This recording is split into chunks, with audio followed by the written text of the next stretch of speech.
This is the Louie T Network. In the lab room.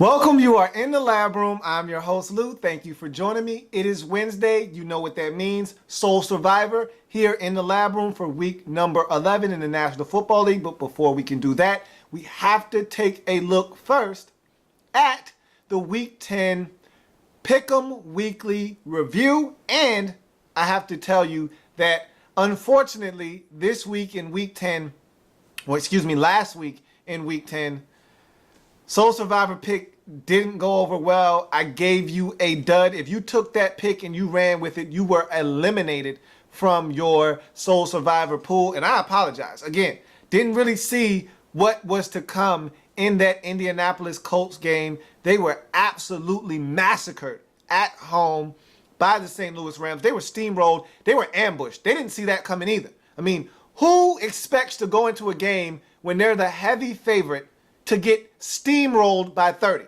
You don't expect that at home.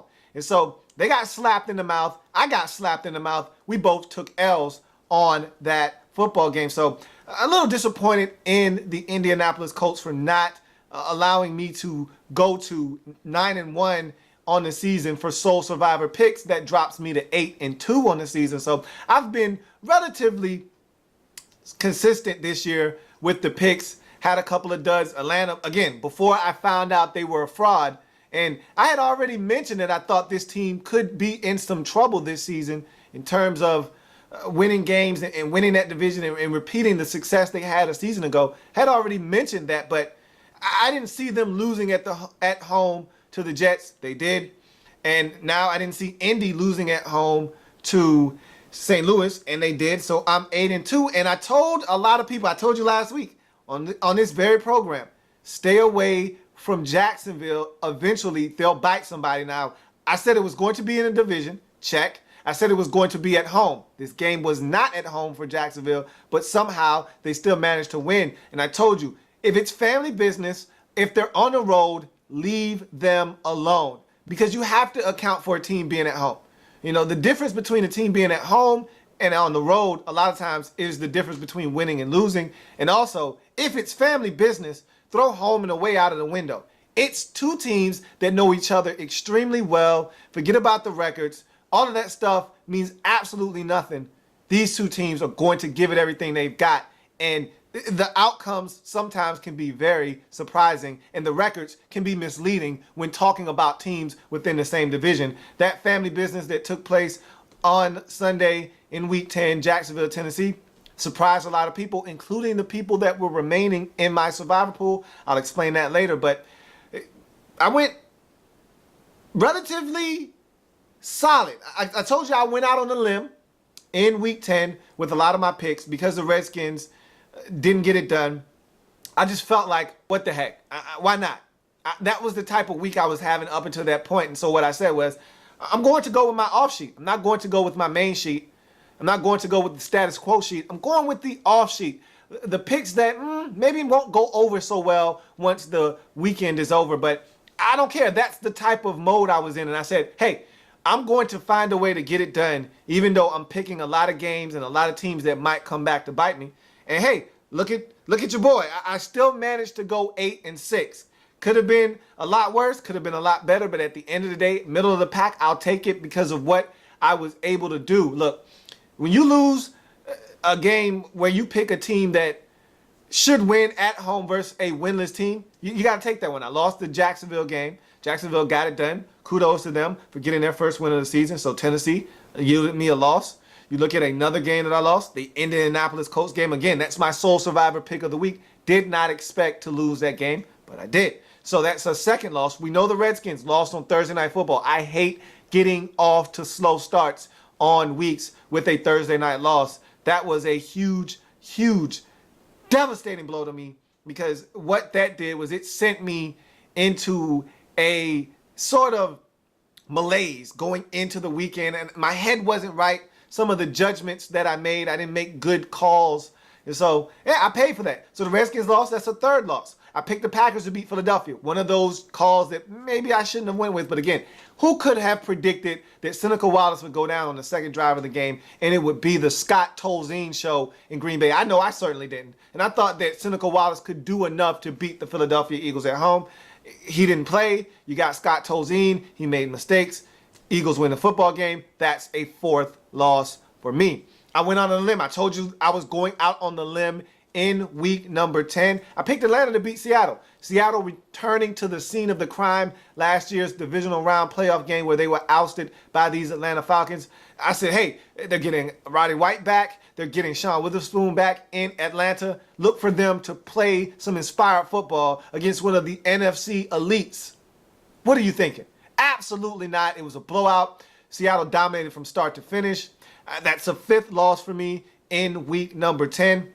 And then you wrap up the week with the premier matchup for me in week number 10. I told you this was the one I couldn't wait to watch. And it did not disappoint. Heavyweight title fight. It went all 12 rounds and it had to go to the scorecards. But in a split decision, the Carolina Panthers beat the San Francisco 49ers in San Francisco. Did not see that one coming. I thought it would be exactly the way it was. I just thought that the San Francisco 49ers would be on the other end of the stick, not the Carolina Panthers. But the Panthers showed me a lot in that game. I'm proud of those guys because I see the light bulb starting to go on in Carolina, and they got it done. But I didn't pick the Panthers. So, again, another loss for me that gives me 6 losses. But, hey, you give it, you take it away. I picked the Tampa Bay Buccaneers, and they took care of business for me on Monday night. So, for all of the bad that I did, I also did some good as well. I picked Baltimore to beat Cincinnati, and they got it done. So, again, for all of the bad things that I did in this week, I also did some really good things. And so, and when it's all said and done, I still managed to stay above water. I didn't dip my head below 500. I wasn't at 500. I was comfortably swimming atop the surface at 8-6. And so that takes my record to whatever that says. Don't know what it says, but again, solid winning percentage. Could be better. I expect to be a lot better in week number 11. But you'll get those picks on Friday. But that's how I fared in the Pick'em Weekly in week number 10. So you win some, you lose some. Again, I'm more disappointed in the Soul Survivor pick not panning out than my overall record for the week because, again, I finished a solid week, and I knew what I was getting myself into when I started picking teams like Baltimore to beat Cincinnati, teams like Tampa Bay to beat Miami, teams like Atlanta to beat Seattle. I knew what I was getting myself into when I picked Green Bay to try to beat Philadelphia with a backup quarterback, not knowing that the third string would actually be in. So I knew what I was getting myself into. I picked some dicey games. I won 2 of them. I lost 2 of them. So it came out even in the end, and I ended up being 8-6 for week number 10. So that's solid. I'm more disappointed in Indy being absolutely obliterated at home by the St. Louis Rams and costing me a Soul Survivor pick, making me 8-2 on the season in Soul Survivor picks for the year. So that's the most disappointing part about week 10 for me, but solid week, can't complain. And the win percentage is still solid, but it's going down. I need to have one of those big weeks to up that win percentage a little bit and start going back in the right direction. So double digits is definitely the goal in week number 11. And again, I'll give you those picks on Friday. You will get the winner for Thursday Night Football on Thursday, of course, but I'll give you the winners. And I look to have a huge week as I've looked at the games, and we're about to take a look at them now. The Soul Survivor pick for week 11. I got to bounce back. I've never lost 2 consecutive weeks on the Soul Survivor pick, so I expect to be able to get a solid selection here and give you a winner for week number 11 in the National Football League. Speaking of which, let's find out who the Soul Survivor will be here in the lab room for week 11 in the National Football League. Everyone can pick, but only one can win. Are you? The Soul Survivor! Look, you know how this goes. It's fast-paced. It's in your face. It's the Soul Survivor of week number 11 here in the lab room. So, are you ready? Go ahead and rev that engine up. Here we go. So, we start Thursday Night Football, Tennessee hosting the Indianapolis Colts. First place versus second place. Two teams, same division, family business. That's a red flag right there. I don't need to go on any further. Stay away, okay? One of these teams will hurt you. So I'm not going near this one. You know how it is. I'm going to Sunday to find my soul survivor for this week. You look at Arizona on the road versus Jacksonville. Look, the Jaguars just got their first win of the season. No telling how they're going to react to that. Are they going to be content with that win, or are they going to try to parlay that win into a 2 or 3 game winning streak? You have no idea how this Jacksonville Jaguars team is going to respond. Conversely, Arizona, not the best team on the road this season. They're away from home for the first time, and it seems like an eternity. I wouldn't touch this game. And look, I told you Jacksonville would bite somebody. They bit somebody. They could bite somebody again. I'd stay away from this game if at all possible. And there is a way to stay away from this game. So I'm staying away, and I'm telling you it'd be in your best interest to do the same. You look at the next game, San Diego on the road versus the Miami Dolphins. Again, I do not trust the Dolphins with this Jonathan Martin, Richie Incognito situation. They're really in a tough spot. And the Chargers have no problems going on the road and disposing of any team in the National Football League. But again, you don't know if the Chargers are going to start to kind of fall back to reality. They've been playing some really good football this season, really been hanging with some of the top teams in the league, have went on the road, won some games, have done some good things this year. Maybe they start to wake up and realize this is the first year of our new GM, our new head coach. Maybe we're not supposed to be playing as well. Or maybe, just maybe, they do what they're supposed to do and go to Miami and win. But you don't know. And when there's doubt, you go without. Time to move on to the next game. Buffalo at home hosting the New York Jets. Jets coming off a bye. Buffalo at home. Guess what? Family business. Not my business. I don't know. Might be your business. Not my business. I'm staying out of this one, and I'm moving on to the next game. Tampa Bay at home versus Atlanta. Bad Tampa Bay Buccaneers team that just got their first win, much like Jacksonville. What are they going to do? Are they going to parlay that win into more wins, or are they going to be content with getting on the board and lay an egg? You don't know which one it's going to be, but the other team opposite of them in this game is another bad team in the Atlanta Falcons. Look, it's family business, two bad teams. Why would you even consider this game? No reason to. So you go on to the next game, Chicago hosting the Baltimore Ravens. Look, the Bears don't know their quarterback situation right now. Is Jay Cutler going to play? Isn't he going to play? Really, to me, it doesn't matter because Josh McCown has been playing some solid football. You look at the Ravens, they are struggling offensively. Struggling. And when you're struggling the way they are, you can't think that this is a good pick, could you? Really? I know I don't. So I'm going on to the next matchup. You're talking about Detroit on the road versus the Pittsburgh Steelers. I don't like the Steelers. Detroit's playing really good football, but they're on the road. You know how I like to match these things up. I like to stay away from family business, and I like to go with the home team. That's normally the formula for winning. The Lions are on the road. The Steelers are at home. No. Even though the Lions are the better team here, far superior to the Pittsburgh Steelers. You put this Lions team on the road and you don't know what you're getting, move on. So you look at the next matchup and it's Eagles, Redskins. Redskins traveling to Philadelphia to take on the Eagles. Family business. Move on. So you look at the next matchup, Cincinnati Bengals hosting the Cleveland Browns.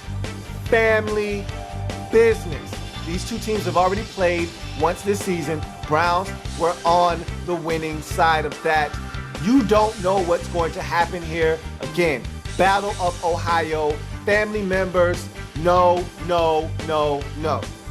I don't have to be Destiny's Child to you, do I? Do I tell you no?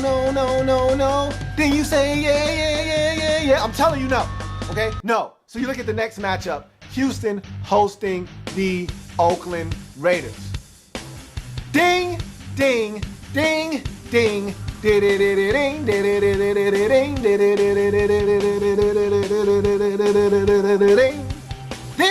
is your sole survivor for week number 11. Now look, I know what you're saying.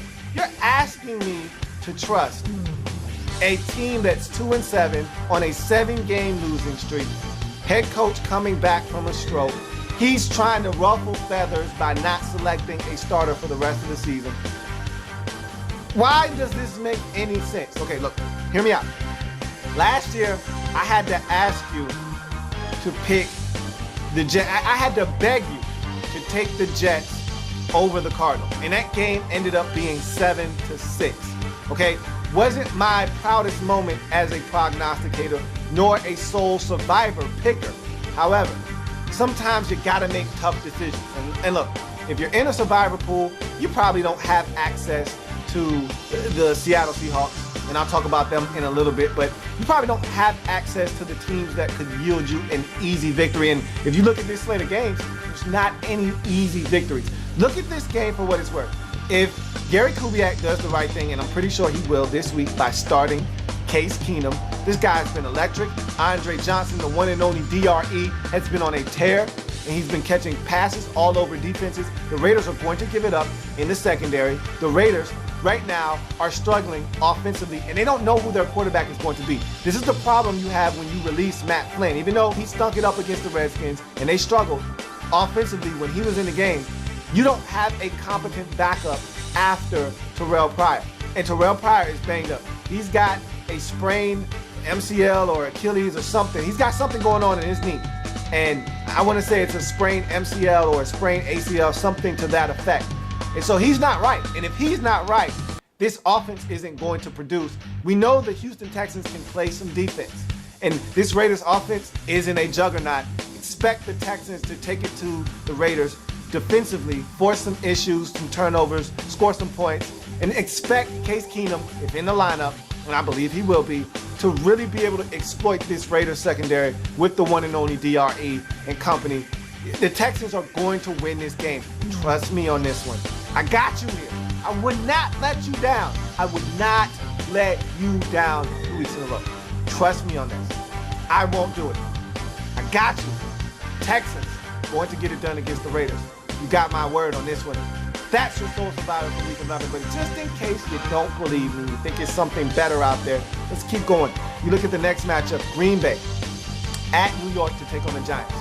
You're talking about a third stringer in Scott Tolzien in Green Bay versus Eli Manning, who's playing like a third string quarterback right now for the New York Giants. This game stinks to high heavens. And when it's funky, I just get out of the room and bail. I'm bailing on this football game. You look at the next one. Seattle at home versus Minnesota. This looks like a winner. You want me to sign off on this one?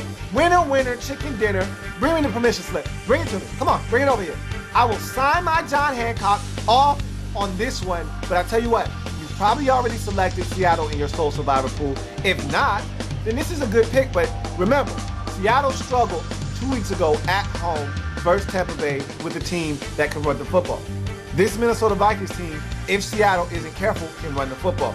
Now, I don't know what they're going to do at quarterback. Doesn't look like Christian Ponder is going to be ready to play. And if Matt Castle or Josh Freeman has to come in there, it could be a nightmare. Look, Seattle hasn't lost at home in a year and a half. They're going to win this game. So if you want to go this route, I don't mind at all. But I tell you what, you probably don't have this Seattle Seahawks team available. And you know what? This is a really good game.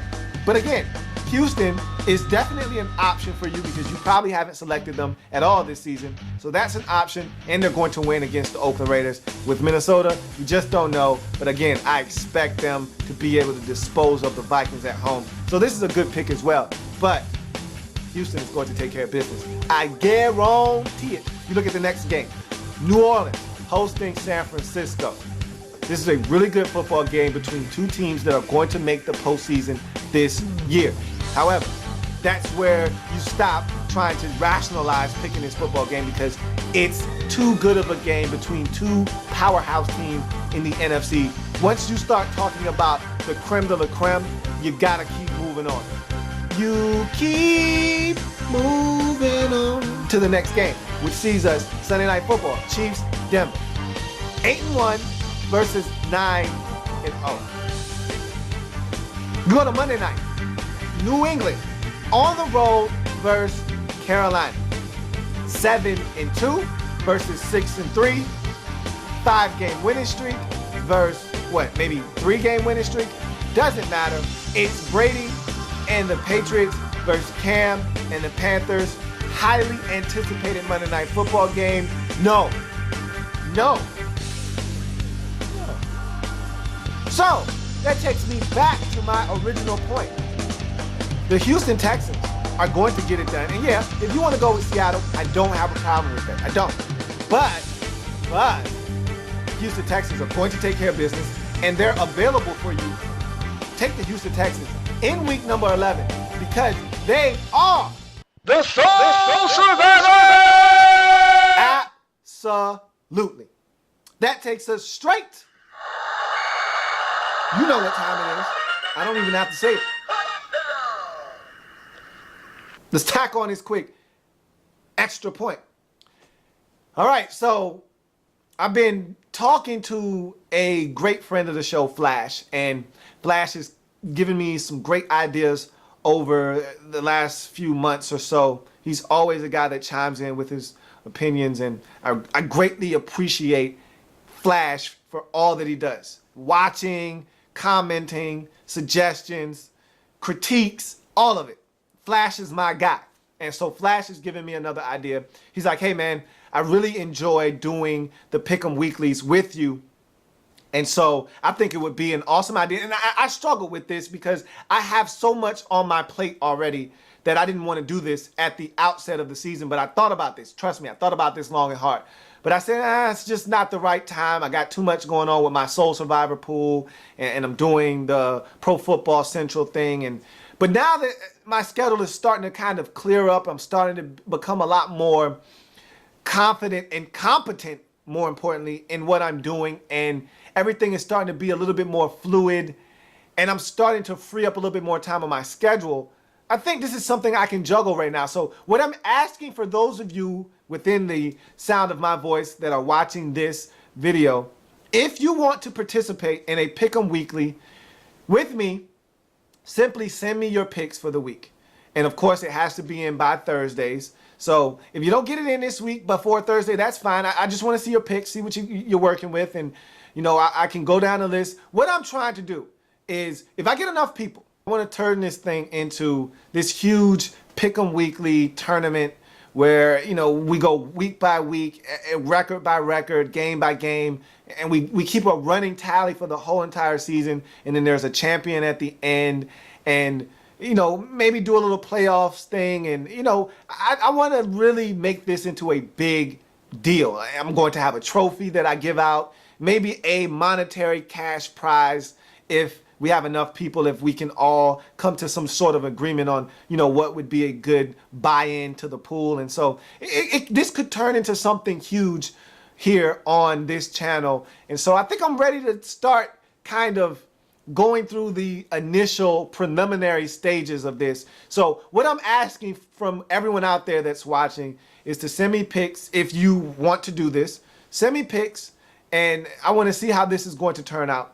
And if it turns out well, and I get enough feedback this year, next year, at the beginning of the season, we're going to do this thing, and we're going to do it up big in the lab room style and really have this thing be a huge deal. So if you can hear me, if you're watching and you want to participate, and again, this is just a trial basis only. So this year is not going to count for anything, but I just want to see how many people would be interested in doing it and how I would go about collecting the data and storing it and displaying it for you guys. So if you're here, you want to do it, send me the information and I'll try to figure out ways to kind of get this thing out to the masses so we can make this a big deal. So next year I can really turn this into something big. If I don't get enough feedback, and then I just won't do it. It's not a big deal. If guys don't want to participate, if it's too much to ask, then we'll just scrap it and I'll just continue to do what I've been doing all along. So we'll see how it all works out. Another thing, my Soul Survivor pool, the first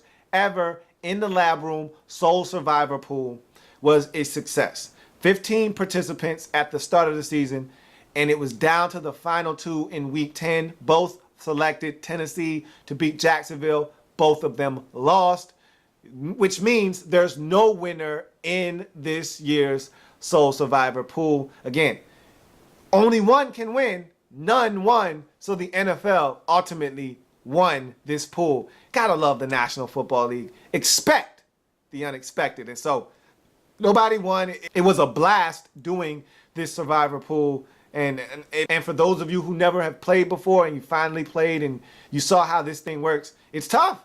it's tough to pick a winner every week in the National Football League when you can't duplicate the same team. So it was awesome. Had a blast doing it.